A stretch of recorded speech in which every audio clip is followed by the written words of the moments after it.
अच्छा, रमज़ान मुबारक में हमारी बाज़ इस्लामी बहनें जो हैं वो घरों में नमाज तरावी की अदायगी करती हैं, और जो हमारे भाई हैं वो मस्जिद में जाके बाजमात नमाज तरावी की अदायगी करते हैं। लेकिन फिर भी ज़हनों में ये सवाल रह जाता है कि भाई हमने नमाज तरावी की नीयत कैसे करनी है, यानी हमने नमाज तरावी से पहले कौन से अल्फाज के साथ नीयत करनी है कि हमारी नमाज तरावी दुरुस्त हो जाए। और ये बात बिल्कुल दुरुस्त भी है कि हर आमाल को करने से पहले नीयत का होना ज़रूरी है, क्योंकि हदीस मुबारक में आपने कई मरतबा ये बात सुनी होगी कि इन्नमल आमालु बिन्नियात, कि बेशक आमाल का दारोमदार नीयतों पर है। यानी आप कोई भी काम करते हैं, चाहे वो कोई भी नेक काम है, चाहे आप नमाज़ पढ़ते हैं, आप सदका करते हैं, आप खैरात करते हैं, या आप रोज़ा रखते हैं, कोई भी नेक अमल है, तो उससे पहले उसकी नीयत का दुरुस्त होना उस अमल के दुरुस्त होने के लिए ज़रूरी है। तो भाई हम नमाज तरावी की क्या नीयत करें, ये भी एक सवाल है।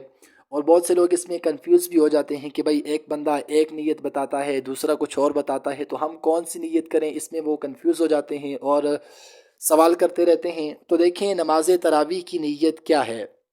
इससे पहले मैं आपको ये बताऊं कि नीयत कैसे कहते हैं, नीयत क्या चीज़ है। इससे पहले आपको मैं ये बताना चाहता हूँ कि नीयत कहते किसको हैं, इसको भी समझ लें।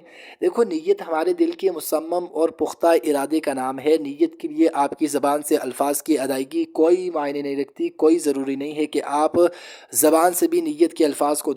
अच्छा, नीयत किसको कहते हैं? हम ये समझते हैं कि भाई नीयत वो कोई मखसूस अल्फाज होंगे कि जिनको हम अदा करेंगे। नीयत आपके दिल का पुख्ता इरादा है। आप मस्जिद में आए, आप इस नीयत से आए कि मैं नमाज तरावी की अदायगी के लिए आया हूँ, तो ये आपकी नीयत है। आप मस्जिद में तरावी की अदायगी के लिए आए। अब आप दो दो रकत नमाज की नीयत भी कर सकते हैं, यानी दो रकत नमाज तरावी सुन्नत मुअक्किदा, पीछे इमाम साहब की मुँह मेरा किबली की जानिब, अल्लाहु अकबर। ये दो दो रकत नमाज तरावी की अगर आप नीयत करें तो ऐसे भी दुरुस्त है। और अगर आप 20 रकत तरावी की एक मरतबा नीयत कर लें, यानी कि आप यूँ नीयत कर लें कि मैं नीयत करता हूँ नमाज की दिल के इखलास के साथ 20 रकत नमाज तरावी सुन्नत मुअक्किदा, पीछे इमाम साहब के मुँह मेरा किबली की जानिब, अल्लाहु अकबर। ये 20 रकत की आप मुकम्मल भी नीयत कर सकते हैं, और दो दो रकत नमाज की इलादा इलादा भी आप नीयत कर सकते हैं। देखें, नीयत का मैंने इसलिए आपको कहा ना कि हमें वो अल्फाज का दोहराना हमारे लिए ज़रूरी नहीं है। वो मेरे एक दोस्त हैं ना, तो उन्होंने मुझे बड़ा अच्छा एक वाक़या सुनाया। कहते हैं कि हम एक मरतबा कहीं ट्रैवल पे जा रहे थे, रास्ते में सफ़र पे, तो एक मस्जिद में तरावी की नमाज़ पढ़ने का इत्तेफाक हुआ। तो मेरे साथ एक बुज़ुर्ग था, कोई वहाँ मोहल्ले का होगा शायद, तो वो भी तरावी के लिए आया था। उसने भी वज़ू किया मेरे साथ, मैंने भी वज़ू किया। तो जब हम मस्जिद में गए तो मैंने अपनी नमाज़ मुकम्मल की, और तरावी के लिए मैं जैसे इमाम के पीछे खड़ा हुआ, तो मैं, चूँकि इमाम साहब अभी रुकू में नहीं गए थे, तो मैंने इमाम को पा लिया। लेकिन वो बंदा भी मेरे साथ आया, लेकिन काफ़ी टाइम तक वो खड़ा रहा और उसकी तरावी की वो रकत रह गई।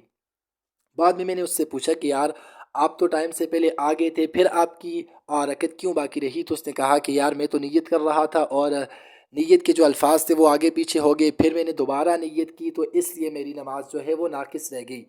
तो देखें, ये बात, ये वाक़या और ये बात आपको बताने का मकसद ये है कि नीयत अल्फाज का दोहराना कोई ज़रूरी नहीं है। आप आए हैं, आपके आने का मकसद है कि आप तरावी के लिए आए हैं, तो यही आपका आना और ये आपका खड़ा होना, आपके दिल के अंदर वो एक मुसम्मम इरादा होना, यही तो नीयत है। तो अल्लाह रब्बुल आलमीन हमें रमज़ान मुबारक के इस क़ियामुल लैल पर मुसम्मम, तो अल्लाह रब्बुल आलमीन हमें इस रमज़ान मुबारक के क़ियामुल लैल को हमेशा करने की तौफ़ीक अता फ़रमाए, और दिन में रोज़ा रखने की तौफ़ीक अता फ़रमाए।